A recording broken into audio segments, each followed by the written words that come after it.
মুসলমান সোনার টুকরো বন্ধুরা আমার, শুধু মানুষের আল্লাহ পাক রব্বুল আলামিন পৃথিবীর জমিনে কোটি কোটি মানুষকে আমার আল্লাহ পাঠিয়েছেন। সবচেয়ে দামি করেছেন যারে, সবচেয়ে সৌন্দর্যতা দিয়েছেন যারে, তিনি হলেন হাবিবে কিবরিয়া, দু জাহানের বাদশাহ জনাবে মুহাম্মদ রাসূলুল্লাহ সাল্লাল্লাহু তাআলা আলাইহি ওয়াসাল্লাম। আমার আল্লাহ পাক বলেন, ওয়া ইন্নাকা লাআলা খুলুকিন আযীম। আমি আল্লাহ আমার হাবিবকে সৌন্দর্যতা দিয়েছি সিরাত সুরাত চরিত্রের দিক দিয়ে, সর্বদিক দিয়ে আলা ওয়া আজিম বানাইছেন যারে, তিনি হলেন আমার আপনার পেয়ারা নবী, নবী মুহাম্মদ মুস্তাফা সাল্লাল্লাহু তাআলা আলাইহি ওয়াসাল্লাম। হিন্দু শাস্ত্রে লেখা আছে, জাম সন্তা সরতি শতপতি মারমেঘে সুন্দরম মঙ্গলম নরসংসা অততেসাং ভবিষ্যতে মনংসে বেশদানিব বাসুদেবাঙ্গরঙ্গীতি পুণ্যগন্ধা নীলস্পর্শম। পৃথিবীর জমিনে একজন গুরু আসবেন, তিনি একটা ধর্মের গুরু হবেন না, তিনি হবেন বিশ্বের মানব জাতির, বিশ্বের মহান নেতা, তিনি হবেন অর্থমন্ত্রী, তিনি হবেন বিশ্বের প্রধান বিচারপতি, তিনি হবেন স্বরাষ্ট্র ও পররাষ্ট্র মন্ত্রী, তিনি হবেন মানব জাতির কল্যাণকর্তা, তিনি হবেন মুক্তির দূত, যার চেহারা দিয়ে সুগন্ধি বার হবে, সেই সুগন্ধির সৌরভে দেশের মানুষের মন পবিত্র হবে। আমার নবীর চেহারা দিয়ে সুগন্ধি বার হতো কি হতো না?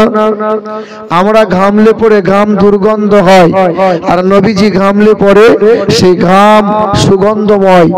আম্মা আয়েশা সিদ্দিকা রাদিয়াল্লাহু তাআলা আনহা নবীজির ঘাম মোবারক নিতেন, শিশির মধ্যে ভরে ভরে রাখতেন। কারো বিয়ে হতো, বরের গায়ে অথবা কনের গায়ে ছিটিয়ে দিতেন, যে গোটা মাজমাটা খুশবুতে খুশবুদার হয়ে যেত। আমার রাসূল কোন বাচ্চার মাথায় যদি একবার হাত বুলিয়ে দিতেন, সেই মাথা থেকে 40 দিন পর্যন্ত সুগন্ধি বার হতো।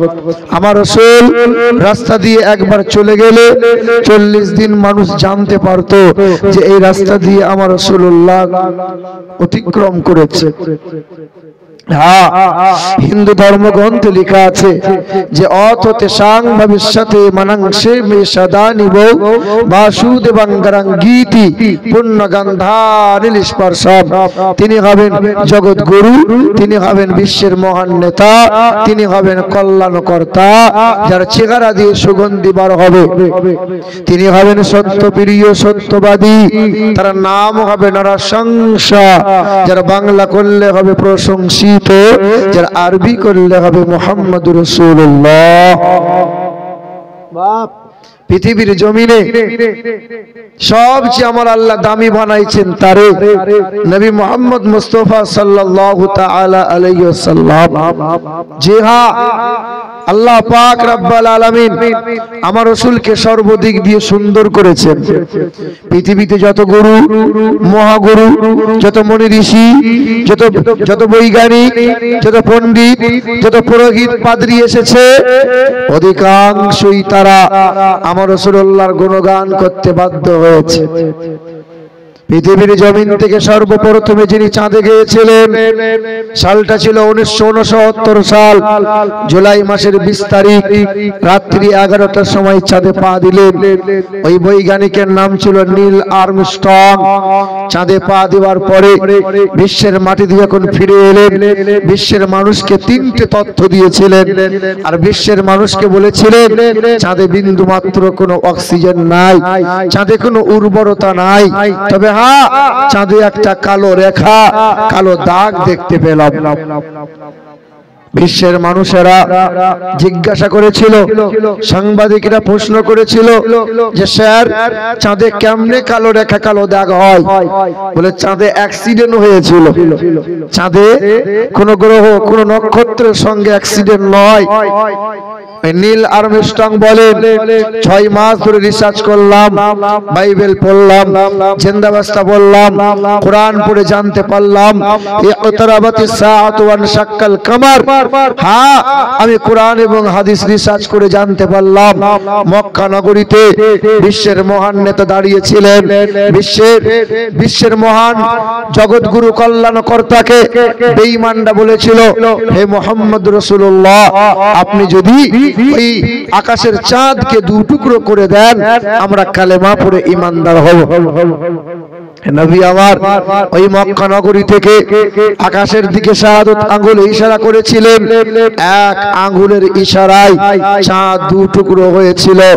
নীল আর্মস্ট্রং বলেন চাঁদে আজও কালো রেখা, কালো দাগ দেখা যায়, কারণ নবীর আঙ্গুলের ইশারায় চাঁদ 2 টুকরো হয়, তারই আঙ্গুলের ইশারায় চাঁদ জোড়া লেগে যায়। তবে হ্যাঁ, তার জীবনী, তার চরিত্র আমি দেখলাম, তার জীবনী পড়ে জানতে পারলাম চাঁদে দাগ আছে, কিন্তু তার চরিত্রে বিন্দু মাত্র কোনো দাগ নাই। জি হ্যাঁ, সেই নবীজির মহব্বত আল্লাহ পাক রব্বুল আলামিনের বান্দা হলো তারা, দয়ার নবী মায়ার নবীর প্রেমিক যারা। জি হ্যাঁ, আল্লাহ পাক রব্বুল আলামিন জানিয়ে দেন, ইয়া ইবাদ ইন্না আরদি ওয়াসিআতুন ফাইয়া ফাবুদুন। ইয়া ইবাদ লা খাউফুন আলাইকুমুল ইয়াওমা ওয়ালা আনতুম তাহজানুন। আমার বান্দা হলো তারা, সুখে দুঃখে আমি আল্লাহকে স্মরণ করে যারা, আমার বান্দা হলো তারা, আমার কালামকে বুকে নেয় যারা, ছেলে মেয়ের বুকে কোরআন ধরিয়ে দিয়েছে যারা, আমার বান্দা হলো তারা, সর্ব অবস্থায় আমি আল্লাহকে স্মরণ করে যারা। আমাদের বর্ধমান জেলায় ধান খুব ভালো হয়, যে বছরে ধান ভালো হয় তো জিজ্ঞাসা করি, চাষা কি ব্যাপার? বলে চাষ করা জানতে হয়, চাষ করেছি বলে ফলন ভালো হয়েছে, পরের বছরে আল্লাহ পোকা দিয়ে শেষ করে দিয়েছে। তো চায়ের দোকানে বসে বসে বিড়িতে টান মারে, বলি চাষা কি হলো? বলে আল্লাহ সব শেষ করে দিল, ভালো হলে আমার, খারাপ হলে আল্লাহর। কথা বুঝতে পারছেন? মুসলমান বাবারা ভাইরা আমার, আল্লাহকে ভয় করো, আল্লাহকে ভয় করো, নবীর প্রেমিক হয়ে যাও, নবীকে সবচেয়ে বেশি মহব্বত করে নাও, নবীর মহব্বত নিয়ে খোদার ইবাদত করো, ওই ইবাদত খোদার দরবারে গ্রাহ্য হবে। এ মুসলমান সোনার টুকরো বন্ধুরা আমার, শুধু মানুষেরা, আল্লাহ পাক রব্বুল আলামিন আসমানটাকে বানাইলেন, জমিনটাকে বানাইলেন, রং বেরঙের পাখি দান করলেন, আল্লাহ চন্দ্র সূর্য বানাইলেন, যত যা কিছু বানাইছেন সব কিছু মানব জাতির সেবার জন্য নিয়োজিত করলেন। তবে হ্যাঁ, আমার আল্লাহ আসমান বানাইছেন, আসমানকে সুন্দর বলেন নাই, জমিনকে বানাইছেন, আমার আল্লাহ জমিনকে সুন্দর বলেন নাই, রং বেরঙের পাখি দিয়েছেন, আমার আল্লাহ সুন্দর বলেন নাই, সুন্দর বন আছে, আমার আল্লাহ সুন্দর বলেন নাই। হ্যাঁ মুসলমান সোনার টুকরো বন্ধুরা, আমার আল্লাহ পাক রব্বুল আলামিন কোরআন পাকে 4 বার শপথ করে বলেন, ওয়াতিন ওয়াজাইতুন ওয়া তুরি সিনিন ওয়া হাযাল বালাদিল আমিন। কোরআন পাকে 4 বার শপথ করে বলেন, আমি আল্লাহ পাক রব্বুল আলামিন বড় সুন্দর করে মানুষ বানাইলাম, এত সুন্দর করে মানুষকে বানাইলাম, পৃথিবীর জমিনে এই মানুষের মতো সুন্দর প্রাণী আর কেউ নাই। আমার আল্লাহ পাক আদমকে যখন বানাতে চাইলেন, ফেরেশতারা বিপক্ষে দাঁড়িয়েছিল, আল্লাহ আদম আপনি বানাবেন না, মানুষ বানাইয়ে ঝামেলা আর বাড়াইয়েন না। কিন্তু মহান মালিক এই মানুষের পক্ষে দাঁড়িয়ে বলেছিল, ইন্নী আ'লামু মা লা তা'লামুন, আমি যা জানি এ ফেরেশতা তোমরা তা জানো না। আল্লাহ পাক রব্বুল আলামিন আদর করে মানুষ বানাবেন। আর ফেরেশতারা বাধা দিয়ে বলেছিল আল্লাহ মানুষ বানাবেন না। কেন মানুষ বানাবেন না? এই মানুষ হারাম খাবে, এই মানুষ খোদার নাফরমানি করবে, এই মানুষ আল্লাহ পাকের হুকুমের অমান্য করবে, এই মানুষ সুদের কারবার করবে। ফেরেশতারা বিপক্ষে দাঁড়িয়েছিল, পক্ষে দাঁড়িয়েছিল আমার আল্লাহ। সকাল থেকে বাপ ছেলের জন্য সুনাম করে, এলাকায় আমার ছেলের মতো ছেলে নাই, এই এলাকায় একটাই মাত্র আমারই ছেলে, একটা ছেলে আমার, এর দ্বিতীয় হবে না। এই ছেলে 2 মাস পরে যদি কোদালের মেয়ের হাত ধরে নিয়ে রাতের বেলায় পালিয়ে যায়, বাপের ইজ্জত থাকবে না যাবে? এ বাপ সোনার টুকরো বন্ধুরা, আমার আল্লাহ যার পক্ষ নিয়েছিল আর আল্লাহ পাক যার সুনাম করে দিল, ফেরেশতারা বাধা দিল। এই মানুষ যখন খোদার নাফরমানি করে, এই মানুষ যখন আল্লাহ পাকের হুকুমের অমান্য করে, এই মানুষ যখন আল্লাহকে বুড়ো আঙুল দেখায়, এ মুসলমান সোনার টুকরো বন্ধুরা, আমার সুধী মানুষেরা, আল্লাহ পাক এই মানুষের ব্যবহারে অসন্তুষ্ট হবেন না, খুশি হবেন? বাবাজিরা, মায়েরা আমার, আমরা মানুষ, তবে স্বভাবগুলো গরু ছাগলের নিয়েছি। আল্লাহ পাক বলেন ইউসাব্বিহু লিল্লাহি মা ফিস সামাওয়াতি ওয়া মা ফিল আরদ, আকাশের চন্দ্র বলো, সূর্য বলো, এই গ্রহ নক্ষত্র বলো, আর জমিনে যত প্রাণী আছে, যত প্রাণী দেখতে পাও, সব প্রাণীরা আমি আল্লাহ পাকের নামে তাসবিহ করে। যত দেখতে পাও বা যত দেখতে পাও না, আসমানের প্রাণীগুলো, জমিনের প্রাণীগুলো, দরিয়ার মাঝে যত প্রাণী আছে, সবাই আমার নামে জিকির আজকার করে। যার জন্য এত কিছু বানাইলাম, এই মানুষ শুধু ফাঁকি মারে। গরু ছাগলটা ফাঁকি মারে না। এই গরুগুলো, ছাগলগুলো, হাঁস মুরগিগুলো যখন খোদার জিকির করা বন্ধ করে দেয়, ওই মাছটা ধরা পড়ে যায়, গরু ছাগলগুলো কাটা পড়ে যায়, গাছ কাটা পড়ে যায়, অর্থাৎ পৃথিবীর জমিনে আর তার ঠাঁই হয় না। এই মানুষ যখন আল্লাহর জিকির করে না, মানুষ খোদার ইবাদত করে না, ফেরেশতারা বলে আল্লাহ একে আর রাখবো না, ব্যবস্থা করি। আল্লাহ বলেন বারবার সুযোগ দাও, ওরে যারে আদর করে বানাইলাম, মানুষের মতো সুন্দর কাউকে বানাই নাই, সুযোগ দাও, ওকে বিছানায় ফেলে দিও না, ওকে মেরে দেওয়া লাগবে না। যার জন্য আল্লাহ জান্নাত বানাইলেন, মানুষ গরু ছাগলের জন্য জান্নাত আল্লাহ বানান নাই। সারা রাত যদি গরুটা ছাগলটা জিকির আজকার করে সুবহানাল্লাহ সুবহানাল্লাহ, বলেন তো বাপ কয়টা নেকি পাবে? নেকি নাই। কারণ গরু ছাগলের জন্য জান্নাত নাই, জান্নাত মানুষের জন্য। এই গরু ছাগলকে পেশাব করে পানি নিতে হয়, গরু ছাগলকে বসে বসে পেশাব করা লাগে, গরু ছাগলকে রাতের বেলায় যৌন মিলনের পরে ফরজ গোসল করতে হয়। গরু ছাগল বৈধ অবৈধ বোঝে না, না পাক পাক বোঝে। গরু ছাগল ন্যায় অন্যায় এসব বিচার করার ক্ষমতা আছে। কথা বলে না, লোকই তো নাই, তো নাই বলবে কে? হে মুসলমান বাবারা, ভাইরা আমার, চোখ বন্ধ করে শুধু ময়দানে খেলা করছি, বুঝতে পেরেছেন? খানিকক্ষণ বলবো, দিয়ে শেষ করে দেবো, শুনে রেখে দেন। মুসলমান বাবারা, ভাইরা আমার, আর এখন ঠান্ডার মৌসুম, এমনিতেই 12টা বাজলে মানুষের 12টা বেজে যায়। হ্যাঁ, তা তো বলবোই, আপনি বসে থাকেন। এ মুসলমান সোনার টুকরো বন্ধুরা, আমার শুধু মানুষেরা, আব্বা জান ভাই জানেরা, পৃথিবীর জমিনে যত গরু আছে ছাগল আছে, তারা বৈধ অবৈধ বোঝে না, দেখেও দেখতে পায় না, যা শুনেও শুনতে পায় না। আপনার ঘরে গরু আছে, ছাগল আছে, এই গরু ছাগলের কান ধরে 3 ঘন্টা বয়ান করবেন, এ গরু 10 দিনের জন্য শ্বশুর বাড়ি যাব। ঘরে ঘাস আছে, খড়কুটো আছে, সময় মতো 3 বেলা খাবার খাবে, ঘরের পিছন দিকে বাথরুম আছে, 2 বেলা বাথরুম যাবে, 10 দিন পরে বাড়ি আসবো। আপনার গরুর কান ধরে যদি 3 ঘন্টা বয়ান করা হয়, গরু কি শুনবে? ও শুনেও শুনতে পায়।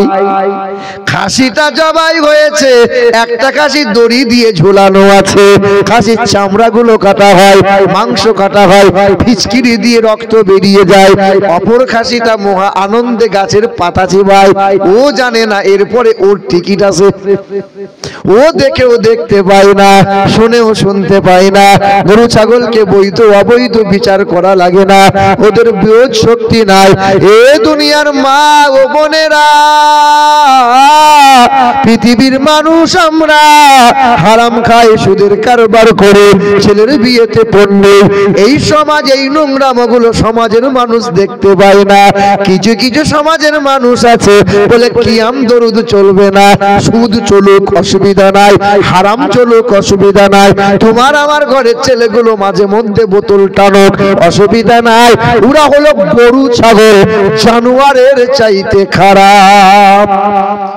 বলে হুজুর এমন কথা বলে দিলেন? বলে না, কোরআন বলেছে, ওয়ালাকাদ জারআনা লিজাহান্নামা কাসীরাম মিনাল জিন্নি ওয়াল ইনস লাহুম কুলুবুন লা ইয়াফকাহুনা বিহা ওয়া লাহুম আ'ইনুন লা ইবসিরুনা বিহা ওয়া লাহুম আযানুন লা ইয়াসমাউনা বিহা উলাইকা কাল আনআম।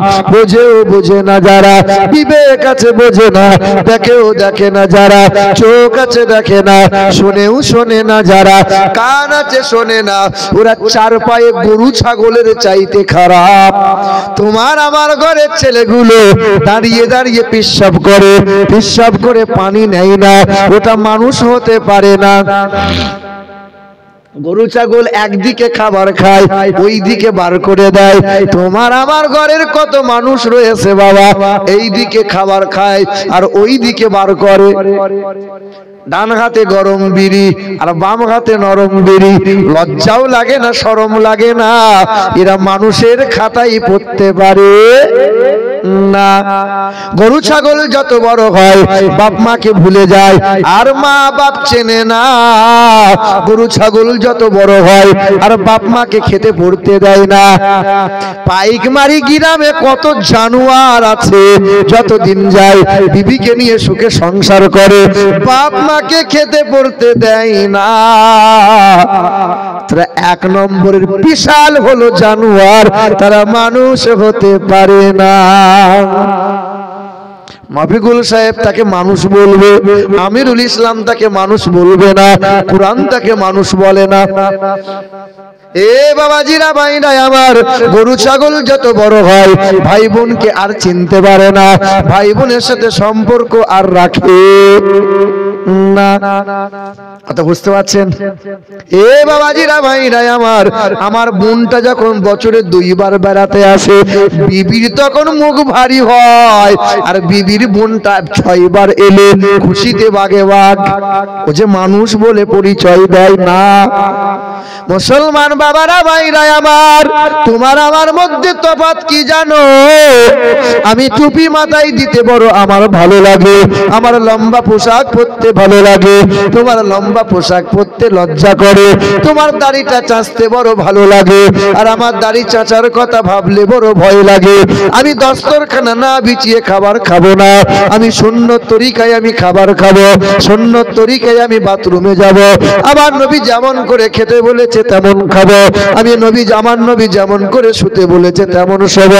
কারণ জানো নাকি আমার বুকে কোরআন আছে, তোমার বুকে নাই, আমার বুকে নবী আছে, তোমার কাছে নাই। এ মুসলমান 6 বছর 7 বছরের ছেলে মাদ্রাসায় পড়ে, 10 বছরের ছেলে মাদ্রাসায় পড়ে, খবর নিয়ে দেখতে যায় বিয়াদবের মতো ফাঁকা জায়গায় বসে পেশাব পায়খানা করে না। তারা যখন বাথরুমে যায় হাঁটুর ওপরে কাপড় তারা তুলে বাথরুম করে না। তোমার আমার মানুষগুলো যখন বাথরুম করে লুঙ্গিটা কাঁধে উঠিয়ে নেয়, পিছন দিয়ে কোনো মানুষ যদি দেখে নেয় সুন্দরবন দেখা যায়। হ্যাঁ, একটাও তো সুন্নত তরিকা নাই। এ মুসলমান, কারণ হলো তোমার আমার বুকে কোরআন নাই। আল্লাহ পাক সুন্দর করে মানুষ বানাইলেন, পৃথিবীর জমিনে মানুষ যেন সুন্দর হয়ে আমার কাছে ফিরে আসতে পারে। তাই তো আমার আল্লাহ নবী রাসূল পাঠাইলেন। না না, শুধু নবী রাসূল পয়গম্বর নয়, আল্লাহ তার সাথে কিতাব দিলেন। এই উম্মতে মুহাম্মাদির জন্য এক মহা কিতাব, যার নাম হলো আল কোরআন। কোরআন পড়ে, ছেলে মেয়ের বুকে কোরআন দাও। আল্লাহ পৃথিবীতে কোরআন কেন পাঠিয়েছেন? নানি মরলে 4 খতম দেবে, আর বাপ মরলে 6 খতম দিয়ে বক্সে দেবে, 5 তালা দিয়ে ফুরুত করে পার হয়ে যাবে। এই জন্যই তো বাপ। বলো আল্লাহ কোরআন কেন পাঠিয়েছেন? রমজান মাসে তাগড়ায় হাফেজ সাহেব নিয়ে আসবে, আর হাফেজ সাহেব পিছনে খতম শুনে বস্তা বস্তা সওয়াব নিয়ে জান্নাতে যাবে। তাই তো নাকি? যতই আপনি ঘাড় নড়ান তার জন্য না, আমার আল্লাহ পাক রব্বুল আলামিন জানিয়ে দেয় হুদাল লিন্নাস ওয়া বায়্যানাতিম মিনাল হুদা ওয়াল ফুরকান। মানুষ তুমি যাতে সুন্দর হয়, স্বভাবটা সুন্দর হয়, কোরআন পাঠিয়েছি। বান্দা কোরআন পড়বে, বান্দা কোরআন বুকে নেবে, বান্দা কোরআন রিসার্চ করবে। আরবিতে পারো না, বাংলায় অনুবাদ পড়ো, কানজুল ঈমান পড়ো, ইংরেজিতে পড়ো, যে ভাষাই পড়ো কোরআন বুকে নাও আর জীবনটাকে সুন্দর করে নাও। কারণ মানুষের জন্য জান্নাত রেখেছি, ও মানুষের জন্য জান্নাত নয়। পৃথিবীর জমিনে যত আলেম উলামা আছে 100-র মধ্যে 99% আলেম উলামা হাফেজ যারা, তাদের বুকে তো কোরআন আছে। তাই তো তারা সুদের কারবার করে। আলেম মৌলবীদের বেতন কম হতে পারে, কিন্তু তার বউরা গ্রুপ লোন করে। বলেন না করে? আলেম মৌলবীর বউরা কখনো বন্ধনে লোন করতে যায়, মাইনে 6000 হতে পারে, কিন্তু আলেম মৌলবী যে খাবার খায় তোমার বাপ আমার বাপ চোখে দেখে নাই। কথা বলে না কেন? মাইনে কম হতে পারে, কিন্তু আল্লাহ তাদেরকে রুজিতে বরকত দিয়েছে। দেয় কি দেয় না? কুল্লামা দাখালা আলাইহা যাকারিয়াল মিহরাব ক্বালা ইয়া মারইয়ামু আন্না লাকি হাযা ক্বালাত হুয়া মিন ইনদিল্লাহ ইন্নাল্লাহা ইয়ারযুকু মান ইয়াশাউ বিগাইরি হিসাব। যাকারিয়া নবী গেলেন, মা মারিয়ামের দরজাটা লকটা খুললেন, তালাটা খুললেন, জানালাটা খুললেন। যাকারিয়া নবী অবাক, মারিয়ামকে বলে, এ মারিয়াম, তালা বন্ধ করে রেখে দিয়েছিলাম, জানালা বন্ধ করে দিয়েছিলাম, তবে তোমার ঘরে রং বেরঙের খাবার কেমনে এলো? কে তোমাকে অসময়ের ফলগুলো দিল? আঙুর নাশপাতি বেদানা কে খাওয়াচ্ছে বলো? কে লুকিয়ে লুকিয়ে তোমায় দেয় বলো? মা মারিয়াম বলেছিল, ক্বালাত হুয়া মিন ইনদিল্লাহ ইন্নাল্লাহা ইয়ারযুকু মান ইয়াশাউ বিগাইরি হিসাব। আমার আল্লাহ পাকের ইবাদত করে, যার জিকির আজকার করে, যারে আমি স্মরণ করি, আমার আল্লাহ আমাকে বেহিসাব রুজি দেয়। বলো, আলেম মৌলবীরা বাজারে গিয়ে লটারি কাটে। আলেম মৌলবীরা বিয়ে করার সময় বোধহয় শ্বশুরকে বলেছিল 4 লাখ টাকা নগদ লাগবে, 6 ভরি সোনা লাগবে, একটা অ্যাপাচি গাড়ি লাগবে। না মফিকুল কি নিয়েছিল? কথা বলে না? হ্যাঁ, আলে মৌলবীরা নেবে না, কারণ হলো বুকে কোরআন আছে, হাদিস আছে, নবীর মহব্বত অন্তরে পয়দা হয়েছে। না মুসলমান সোনার টুকরো বন্ধুরা, এই কোরআন বুকে নিয়ে কত শত হিন্দুরা, কত শত পণ্ডিতেরা, কত শত বামুনেরা কালেমা পড়ে নিল, এক একজন আল্লাহর ওলি বান্দা হয়ে গেল। খবর তো জেনে থাকবেন, ওই মালদা ডিস্ট্রিক্টে পুকুরিয়া বলে একটা থানা আছে, পুকুরিয়া, ওই থানার আন্ডারে বাড়ি। গ্রামের নামটা বলবো না, ইউটিউব হচ্ছে, ঝামেলা হওয়ার সম্ভাবনা থাকবে, কারণ ইউটিউবদের বিশ্বাস নাই, এটা তিলকে তাল করতে পারে, আবার তালকে তিল করতে পারে। এ হুজুরকে খেজুর বানাতে পারে, আবার খেজুরকে হুজুর বানাতে পারে। কথা বলেন না কেন? এ মুসলমান বাবারা ভাইরা আমার, পুকুরিয়া থানার আন্ডারে বাড়ি। বামুনের ছেলে ফোন দিল, হুজুর আপনার নাম নাকি আমিরুল ইসলাম? জি হ্যাঁ। চতুর্বেদী? লোকে সব বলে, আমি কিন্তু জানি না চতুর্বেদী আবার কি। বলতে বলতে প্রচার হয়ে গেছে, নিজেও বলি চতুর্বেদী। আমাকে বামুনের ছেলে প্রশ্ন করে, হুজুর আপনার নাম আমিরুল ইসলাম? জি হ্যাঁ। আপনার বাড়ি বর্ধমান? জি। বলে আপনার আমি ওয়াজগুলো শুনি, বড় ভালো লাগে, তবে আপনার সাথে আমার কিছু বিষয়ে আলোচনা আছে। থাকতেও পারে। আমি বললাম অসুবিধা নাই, বাড়িতে এসো। সকালবেলায় হঠাৎ করে ইন্টারসিটি ট্রেন ধরে দুপুরের সময় বাড়িতে হাজির হলো। ওই ছেলেটাকে আমাকে প্রশ্ন করে, হুজুর আপনারা যে নবী নবী নবী নবী করেন, বলেন তো নবী মুহাম্মদের কথা কতবার বেদ পুরাণে লেখা আছে? আমি বললাম যজুর, ঋক, সাম, অথর্ব, চার বেদে কম বেশি ৭১ বার বলা হয়েছে দয়ার নবী মুহাম্মদ রাসূলুল্লাহর গুণগান। নবীর নাম এসেছে ৭১ বার, তবে মোহাম্মদ মোহাম্মদ বলে বলা হয় নাই।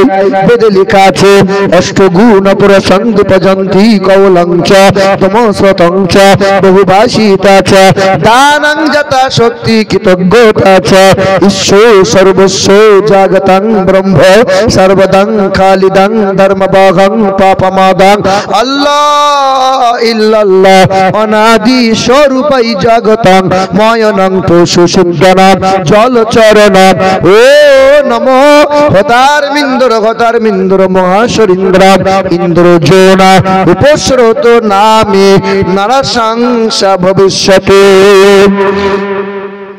পৃথিবীর জমিনে কল্যাণ কর্তা হয়ে আসবেন তিনি, নিজের সংসারকে উজাড় করে দেবেন, ছেলে মেয়ের ভাবনাকে ত্যাগ করে দেবেন, কিন্তু ১ মিনিটের জন্য উম্মতের ভাবনা তিনি চিন্তাকে ত্যাগ করবেন না, উম্মতের ভাবনাকে ত্যাগ করবেন না।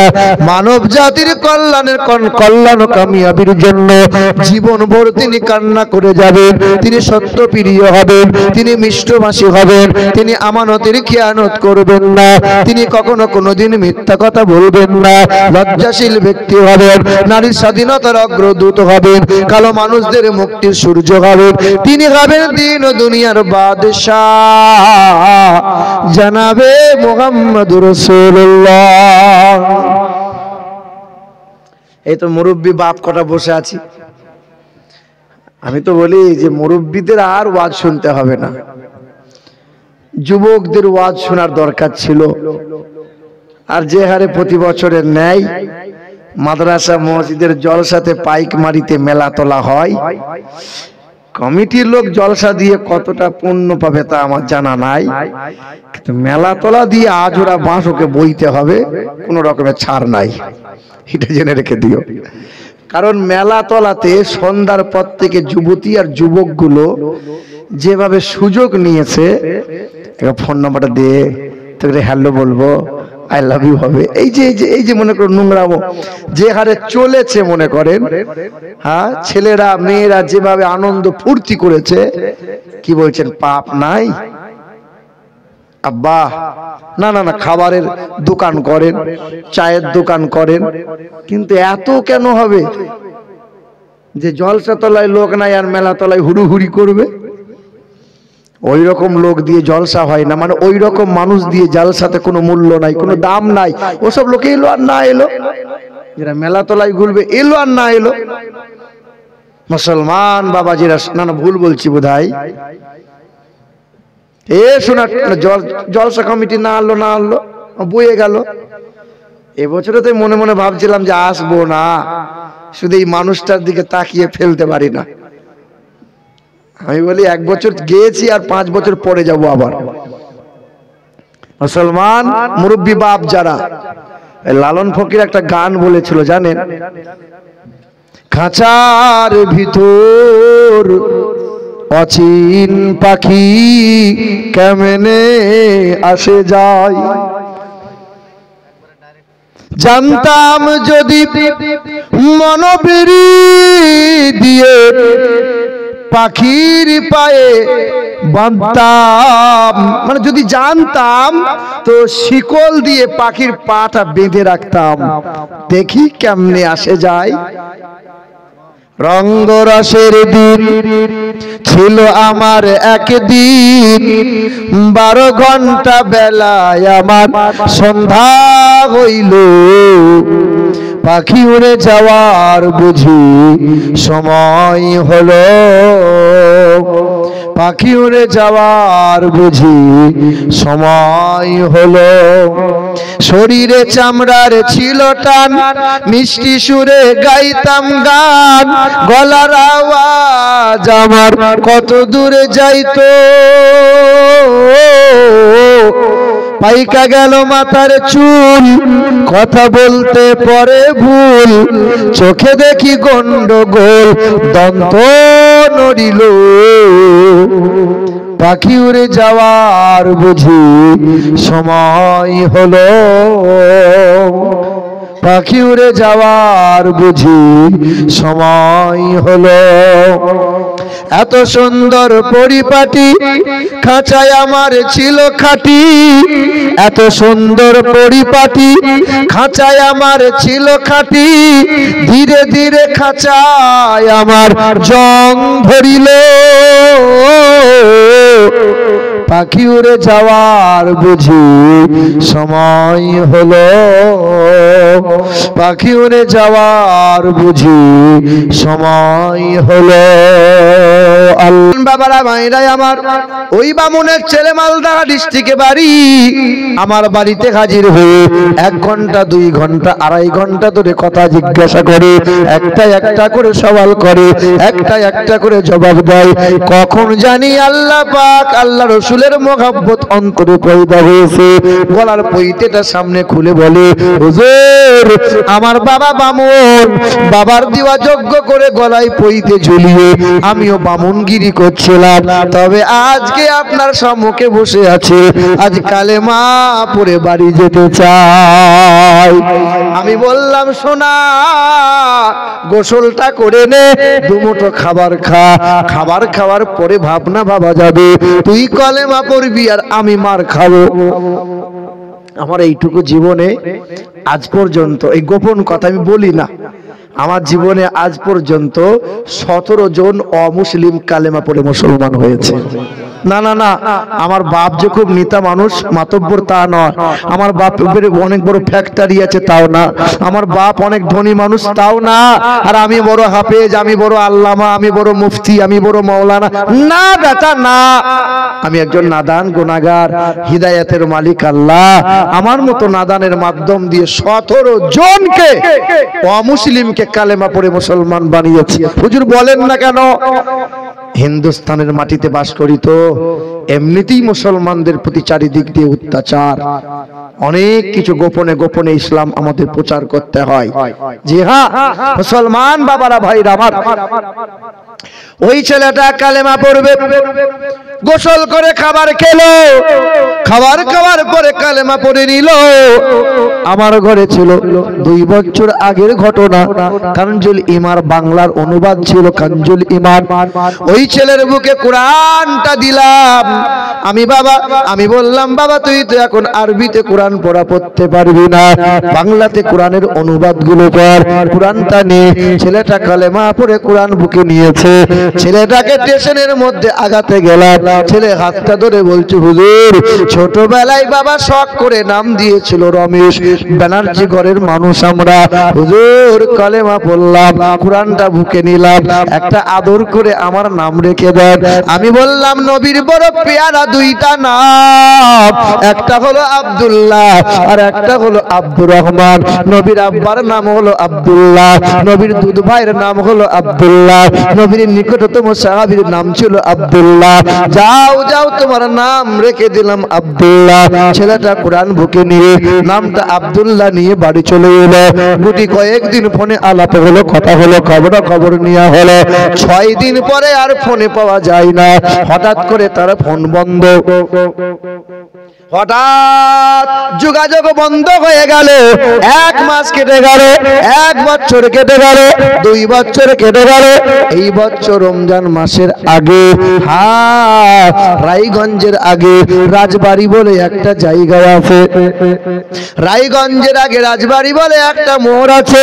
ওই মোড় থেকে ঘুটে গিয়ে কয়েক কিলোমিটার দূরে একটা গ্রামে মাহফিল ছিল।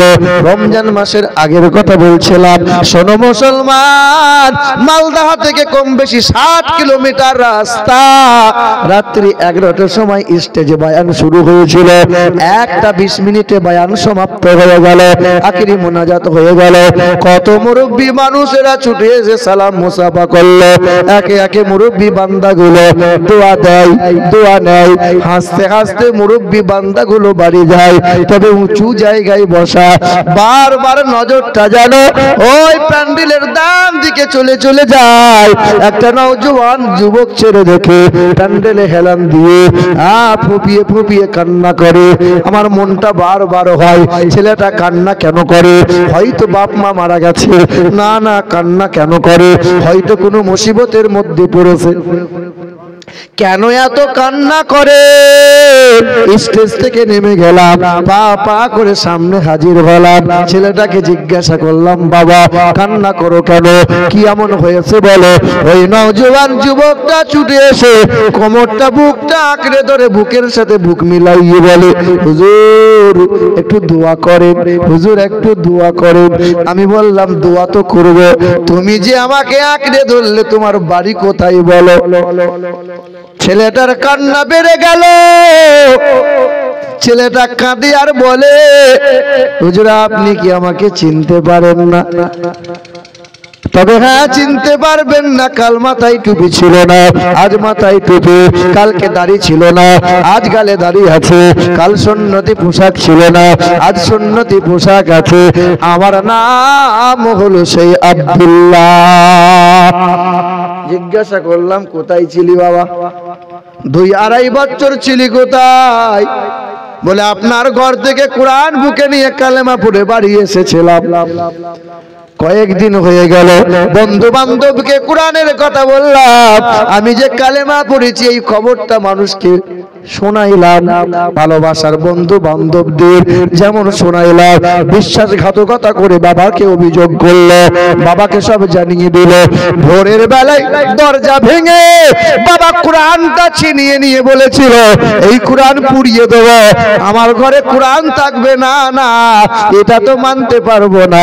সেদিন বাবার সামনে দিয়ে চোখ রাঙিয়ে বলেছিলাম, বাবা সব ছাড়তে রাজি আছে, তবে কোরআন আর নবী ছাড়তে রাজি না। বাবার সামনে থেকে কোরআনটা যখন নিয়ে নিলাম, ওই সময় বাবা বলেছিল, যা ঘর থেকে বেরিয়ে যা, আর কোনোদিন আমাকে বাবা বলে ডাকবি না। মা বলেছিল, খোকা বেরিয়ে যা, আর কোনোদিন মায়ের দিকে আর চেয়ে দেখবি না। তোর কাছে কোরআনটা বড় হলো। বাবা মা কোনো দাম মূল্য রইল না। সেদিন সন্তানটা কোরআন বুকে নিয়ে ঘর থেকে বেরিয়ে গেল। ভাই বোন আর কেউ কাছে আসলো না, বন্ধু বান্ধব কেউ কাছে রইল না। ওই নওজোয়ান দিওয়ান কাঁদে আর বলে 3 কিলোমিটার দূরে রাস্তার ধারে তিরপল টাঙাইয়ে করে ঘর বানাইলাম, সারাদিন দোকানে দোকানে পানি উঠাইয়ে দিই, কাজ করে করে দিই, 2 মুঠো খাবার পাই, রাত হয় দিন হয়, সারা রাত ধরে কোরআন পড়ি, তাহাজ্জুদের নামাজ পড়ি, অযথা রাত নষ্ট করি না, সময় নষ্ট করি না। হুজুর মনে বড় তামান্না, 1400 বছর হয়ে গেল, একবারও সেই নবীকে চোখে দেখতে পেলাম না। 1400 বছর হয়ে গেল, একবারও তার চেহারা ছুঁয়ে দেখতে পেলাম না। মনে বড় আশা যে নবীর মহব্বতে সব কিছু ত্যাগ করে দিলাম, একটু দোয়া করে দেন পৃথিবীর জমিনে স্বপ্ন যোগে যদি একবার দয়ার নবী মায়ার নবীকে দেখতে পাই, মনে আর কোনো কষ্ট রইবে না। বাপ কাল ছেলের বুকে কোরআন নিল, কোরআন নেওয়ার পরে আজ আল্লাহ পাকের খাস নবীর প্রেমিক উম্মত হয়ে গেল। বলো তুমি আমি কেন পারবো না? মুসলমান বাবারা ভাইরা আমার, কথাই কথা ভিড়ে যায়। উত্তর ভারতের মথুরার বৃন্দাবনে বিখ্যাত মন্দির আছে, 300 বিঘা জমির মধ্যখানে দাঁড় করালো। ওই মন্দিরের নাম ছিল দেবাশীর মন্দির। ওই মন্দিরে পূজারী হয়েছিলেন তিনি ডক্টর শিবশক্তি সরোদজি। অক্সফোর্ড বিশ্ববিদ্যালয় থেকে 12টা ভাষায় এমএ করা ব্যক্তি ছিলেন তিনি। হিন্দু সমাজের মানুষেরা তাকে ভগবান বলে সম্মান করত। হাজার হাজার ভক্ত ছিল তার। একদিন দিল্লির বিমানবন্দরে বসা হঠাৎ করে দেখতে পাই একটা বিমান থমকে গেল, বিমানের সিঁড়ি খুলে দেওয়া হলো, কিছু টুপিওয়ালা দাড়িওয়ালা মানুষ পা পা করে নেমে আসলো। এই বামুনটা সামনে গিয়ে জিজ্ঞাসা করে, বাবা আপনারা কারা বাবা? বলে আমরা হলাম হাজী সাহেব, মক্কা মদিনা থেকে আসছি বাবা। হাতে কি? বলে পানির জার, ক্লিন পানি। এই দেশে কি পানি নাই? বলে এটা সাধারণ কোনো পানি নয়, এটা হলো জমজমের পানি। পৃথিবীর 1 নম্বরে পানি সেটা হলো জমজমের পানি। পৃথিবীর 1 নম্বরের শহর হলো মদিনা পৃথিবীর 1 নম্বরের মহাপালবান হলো শেরে খোদা মাওলানা আলী।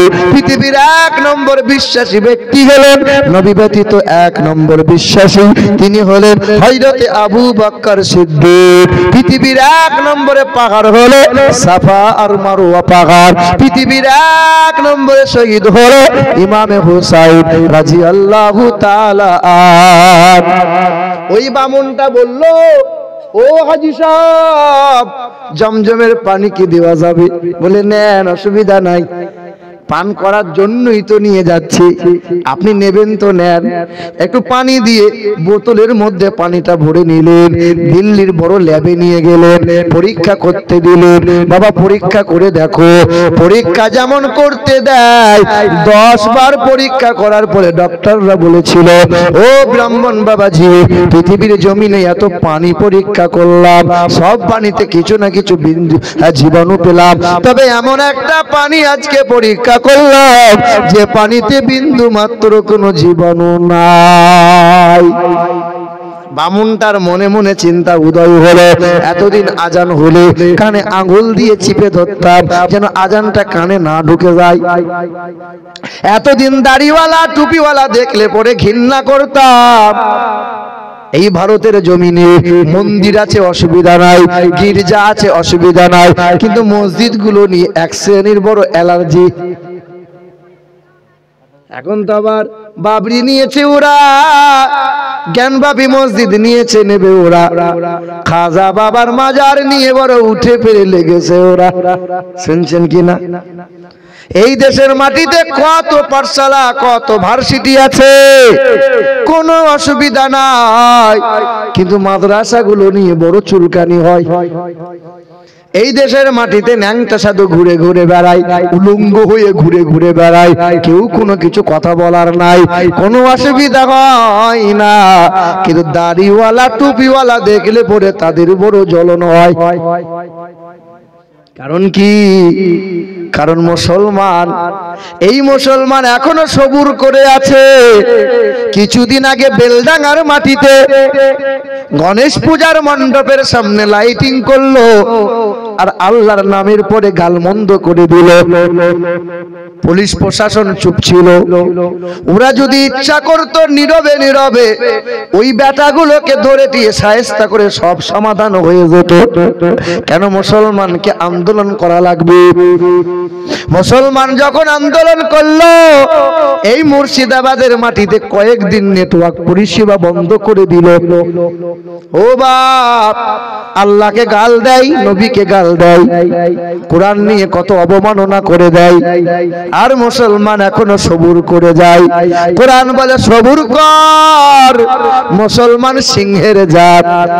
মুসলমান ঘুমিয়ে আছে, জঙ্গলের মধ্যে সিংহ ঘুমিয়ে আছে, আর ভেড়াগুলো নিয়ে সিংহের লেজ নিয়ে খেলা করছে। ভেড়াগুলো মনে মনে ভাবছে আমরা তো জঙ্গলের রাজা। ও ভেড়াগুলো জানে না সিংহর যখন ঘুম ভেঙে যাবে ভেড়া মেয়া বলার সুযোগ পাবে না। আল্লাহ পাক রব্বুল আলামিন জানিয়ে দেন, ওয়ালা তাহিনু ওয়ালা তাহজানু ওয়া আনতুমুল আ'লাউনা ইন কুনতুম মুমিনিন। দুঃখ তোমরা করিও না, সাহস তোমরা হারাইও না, বিজয়ের পতাকা একদিন তোমাদের হাতে উড়বে।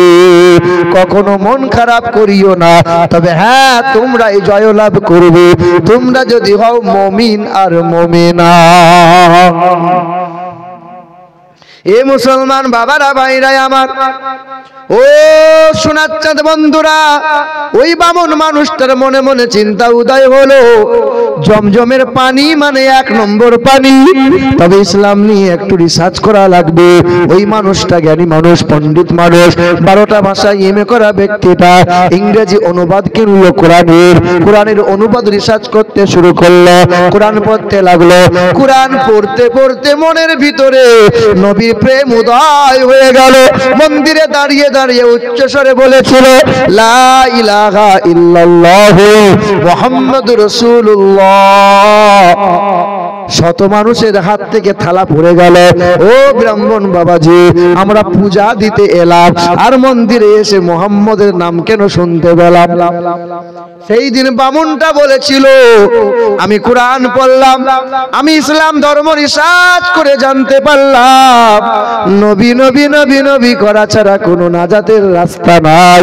লা ইলাহা হরেতে পাপম ইল্লু ইলহা পরমপদম জন্ম বৈকুণ্ঠ পরওয়াপ ইনতীত জপি নামে মুহাম্মাদাং ইথং গৌলগত প্রায় জানিষু পর ধর্মনে ধর্মাত্মনাই সাতেন ভগবান বতরিষ্যতে। যে কোনো ধর্মের হও না কেন, নবী নবী করে সর্ব জায়গায় তুমি কল্যাণ পাবে। আর ওই মহান প্রতিপালকের ইবাদত করে যে মহান স্রষ্টা কখনো খায় না, কখনো ঘুমায় না, তার কোনো বিবি নাই, বাচ্চা নাই, তিনি কখনো সংসার করেন না, তিনি কখনো জন্ম নেন নাই, তিনি কাউকে জন্ম দেন নাই, তিনি হবেন আকাশ জমিনের মালিক, তিনি হবেন বিশ্ব ব্রহ্মাণ্ডের মালিক। কে বলো? হিন্দুদেরকে জিজ্ঞাসা করো এই ব্রহ্মাণ্ডের মালিক কে?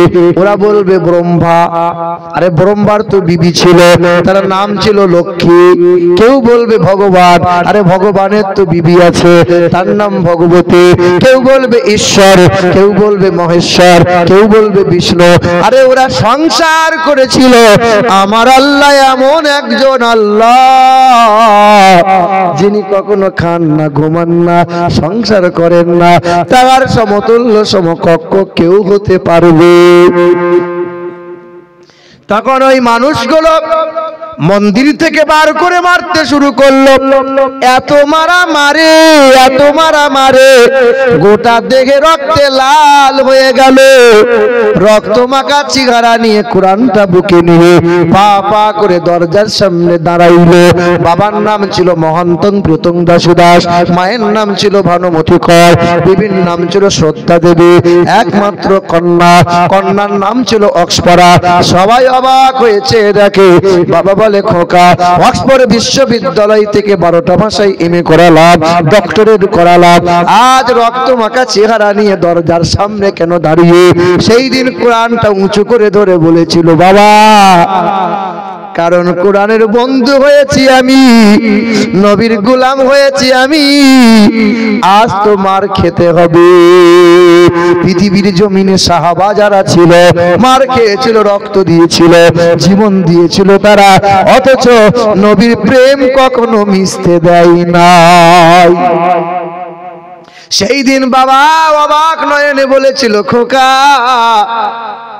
তুমি 12টা ভাষায় এমএ করা ব্যক্তি হয়ে কোরআন বুকে নিলে, কালেমাটা পড়ে নিলে, আমিও কালেমা পড়তে চাই। বাবাও কালেমা পড়ে, মাও কালেমা পড়ে, বিবিও কালেমা পড়ে, কন্যাও কালেমা পড়ে, সবাই কালেমা পড়ে নিল, কোরআন বুকে নিল, ইমানদার হয়ে গেল। এলাকার মানুষ অপদস্থ করলো, এলাকা থেকে ওই বান্দাগুলো বেরিয়ে গেল, ওই এলাকা থেকে মুমিন বান্দাগুলো বেরিয়ে গেল, আল্লাহ পাকের ইবাদত করে, পরহেজগার অবলম্বন করে, এক একজনা কোরআন বুকে নিয়ে আল্লাহর ওলি বান্দা হয়ে গেল। পৃথিবীতে বহু মানুষ চেষ্টা করেছিল এই কোরআনের ভুলবার করব, এই কোরআন পৃথিবী থেকে মুছে দেব। বলো পৃথিবীর কোন নেতা মন্ত্রীরা যদি সব কোরআনগুলোকে নিয়ে আগুনে পুড়িয়ে দেয়, পৃথিবী থেকে কোরআন কি হারিয়ে যাবে? পৃথিবী থেকে সব কোরআন যদি জড়ো করে নদীতে ভাসিয়ে দেয়, কোরআন কি শেষ হয়ে যাবে?